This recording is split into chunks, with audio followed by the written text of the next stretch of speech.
আসসালামু আলাইকুম। শীতের এক স্নিগ্ধ ফজর, কুয়াশার চাদরে হাঁটছি। আজকে কথা বলবো হাঁটা নিয়ে। হাঁটা আমাদের শরীরের জন্য অত্যন্ত গুরুত্বপূর্ণ একটি ব্যায়াম। একটি গবেষণায় দেখা গিয়েছে যে ৭,০০০ স্টেপ যদি কেউ প্রতিদিন হাঁটতে পারে, তার ৪৭% পর্যন্ত তার রোগাক্রান্ত হওয়ার ঝুঁকি, ক্যান্সারের ঝুঁকি কমে যায়। ডায়াবেটিসের ঝুঁকিও কমে যায় ২৪%। অন্যান্য দুর্বলতা ও হার্ট রোগের ঝুঁকি, স্ট্রোকের ঝুঁকি, সব ধরনের ঝুঁকি ধরতে গেলে বড় বড় যত রোগ আছে, শারীরিক অসুস্থতার ঝুঁকিগুলো কমে যায়। হাঁটা অত্যন্ত গুরুত্বপূর্ণ আমাদের শরীরের জন্য।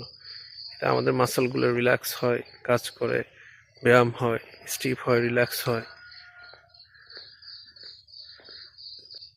আমাদের বেশিরভাগ রোগের অন্যতম কারণ হচ্ছে সেডেন্টারি লাইফস্টাইল।